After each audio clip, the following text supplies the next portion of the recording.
बिस्मिल्लाहिर्रहमानिर्रहीम। मैं साइकेट्रिस्ट के पास बैठा था। बेगम के कहने पर कई दिन से टाइम लिया हुआ था, इसलिए उन्हें मिलने चला आया। क्या मसला है आपको? तफसील से ज़रा बताएं। मैं आंखें बंद किए चुत लेटा माजी की तरफ सफ़र करने लगा और मेरी ज़ुबान से अल्फाज फूटने लगे। सब ठीक था। मैं ऑफिस में मसरूफ़ रहता और नौशीन यूनिवर्सिटी में लेक्चरार थी।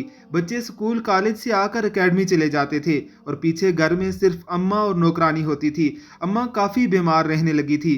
अक्सर ऐसा होता कि अम्मा की रात को तबीयत ख़राब हो जाती और हम उन्हें लेकर अस्पताल चले जाते, जहाँ 4-5 घंटे के ट्रीटमेंट के बाद हमें फारग कर दिया जाता।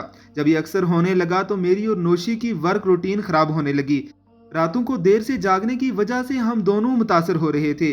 उन्हीं दिनों एक दिन नौशी ने मुझे कहा, सुनिए, अम्मा की वजह से हम दोनों को खासी डिस्टरबेंस हो रही है, क्यों ना हम उन्हें ओल्ड एज होम छोड़ आएं। ये सुनना था कि मेरे तन बदन में आग लग गई और घर्राते हुए मैंने पूछा कि तुमने ये सोचा भी कैसे? जानती भी हो अब्बू की डेथ के बाद अम्मा ने मुझे कैसे पाल पोस कर बड़ा किया। आप भी ना जज्बाती हो जाते हैं।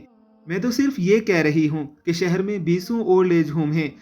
हम किसी अच्छे से प्राइवेट ओल्ड एज होम का इंतखाब करेंगे जहां मेडिकल की भी सहूलतें हों, ताकि खुदा न खास्ता रात को हम यहाँ होते हैं। अगर दिन में अम्मा की तबीयत बिगड़ गई तो क्या करेगी काम वाली नजमा? आप एक दफ़ा मिशनर अब्बासी ने जो ओल्ड एज होम प्रोजेक्ट शुरू किया है वो देखाएं। अच्छा, फिलहाल अपनी बकवास बंद करो और मुझे पढ़ने दो। मैंने नक सीधी की और फिर किताब पढ़ने में मसरूफ़ हो गया, लेकिन मेरा दिमाग बार बार मिशनर अब्बासी के बनाए ओल्ड एज होम की तरफ जा रहा था। अगले दिन इतवार था और सुबह ही सुबह मैं गाड़ी लेकर शहर के इस पोश इलाके की तरफ बढ़ गया जहाँ वो ओल्ड एज होम था। गाड़ी पार्क करके मैं उस शानदार और पुरशिकवा बंगले की तर्ज पर बनी उस इमारत में दाखिल हो गया जहां मेरा इस्तकबाल पौधों को पानी देती मिसनर अब्बासी ने खुद किया। उस दिन मैंने वो सारी इमारत घूम फिर कर देखी जहां मेरे जहन के मुताबिक वाकई ही बूढ़े लोगों के लिए जन्नत तामीर की गई थी। साफ सुथरा माहौल, बड़ा सा सरसब्ज लान, पुरशिकवा डिस्पेंसरी जहां हर वक्त एक डॉक्टर तैनात रहता था, और ओल्ड एज होम की अपनी 2 एम्बुलेंसेज के अलावा वहां जिंदगी की हर सहूलत फराम की गई थी। मिस्टर अब्बासी से फीस वगैरह पूछी तो 14 तबक रोशन हो गए, लेकिन अम्मा के आराम के लिए मुझे वो मुनासिब लगे। अब सिर्फ अम्मा से पूछना बाकी रह गया था। रात को अम्मा के कमरे में दाखिल हुआ तो देखा वो बैठी बड़े बड़े लफ्जों वाला कुरान पढ़ रही थी। मैं कमरे में दाखिल हुआ तो उन्होंने सर उठाकर ऊपर देखा और मुस्कुराई। मैं चुपचाप पहलू में आकर बैठ गया। अम्मा का हाल अहवाल पूछा और फिर चुप। समझ ही नहीं आ रही थी कि बात को कैसे शुरू करूं। ये मुश्किल अम्मा ने खुद ही आसान कर दी। क्या हुआ बेटा, परेशान लग रहे हो? जी बस आपकी वजह से ही परेशानी थी। कैसी तबीयत है अब? मैं ठीक ठाक तो हूँ, मुझे क्या होना? बस ये कमबख्त मारा ब्लड प्रेशर ऊपर नीचे होता रहता है। अम्मा, एक मशवरा करना था आपसे। बोलो बेटा। अम्मा, मैं एक जगह देख कर आया हूँ। मैंने हकलाते हुए बोलना शुरू किया। वो आपकी रिहाइश के लिए बहुत मुनासिब है। वहाँ मुझे ये परेशानी नहीं होगी कि आप घर में अकेली हैं या आपकी तबीयत तो ठीक ठाक है। वहाँ डॉक्टर 24 घंटे मौजूद रहता है। माहौल भी साफ सुथरा है। अम्मा के चेहरे पे रक्सा मुस्कुराहट थम गई थी। एक दफ़ा माथे पे बल पड़े, फिर मुस्कुरा दी। बेटा, मुझे भी काफ़ी दिन से महसूस हो रहा था कि तुम लोगों को काफ़ी डिस्टर्ब कर रही हूँ। ठीक है, कोई मसला नहीं। जैसे मेरा लाल खुश वैसे मैं खुश। अम्मा ने मुस्कुराते हुए मेरे माथा चूमा और मैं कमरे से निकल आया। मेरा ज़मीर इस बेगैरती पर आमादा नहीं था, मगर मेरे हालात कुछ और कहते थे, या शायद मैं हालात का सही मुकाबला न कर सका और अम्मा को मैं ओल्ड एज होम छोड़ आया। शुरू शुरू में 2-3 दिन बाद में चक्कर लगा लेता था। कभी कभी अम्मा को घर भी ले आता था। अगले दिन फिर छोड़ आता। फिर मेरा चक्कर कम होते गए। बस इतवार के इतवार जाने लगा। फिर कुछ अर्सा पहले तो हद ही हो गई। कारोबार के चंद मसाइल की वजह से मैं करीबन 1 महीने ना जा सका। उसी दौरान वो मनहूस दिन आ गया। इतवार का दिन था।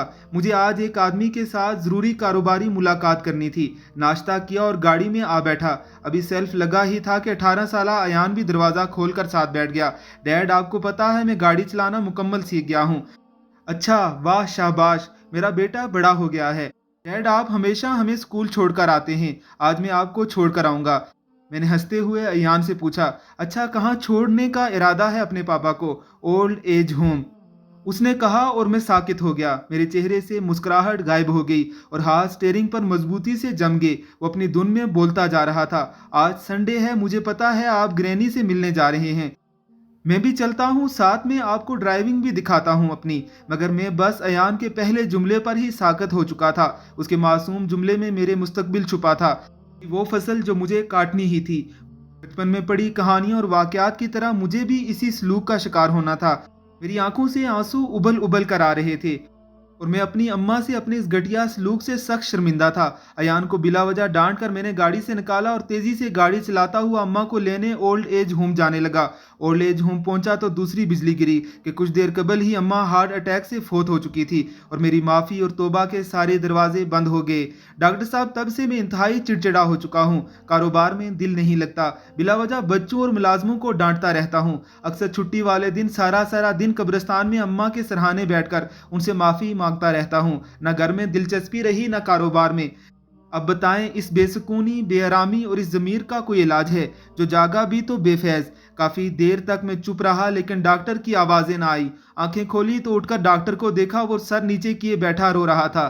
डॉक्टर साहब, मैं दोबारा बोला तो उसने सर उठाया और आंखें साफ करके बोला, इसके अलावा बेसुकूनी का कोई इलाज नहीं कि अल्लाह से तौबा इस्तगफार करते रहा करो, नेक काम करो ताकि वो तुम्हारे माँ बाप के काम आए और शायद तुम्हें सुकून मिल जाए। ये कहते हुए उसकी हिचकियां बन गई और गुलूगीर आवाज में फिर बोला, मैंने एक ज़रूरी काम से जाना है, आप चले जाएं। ये कहते हुए उसने अपना मोबाइल उठाया और मुलाजिम को बुलाकर क्लिनिक बंद करने का कहने लगा।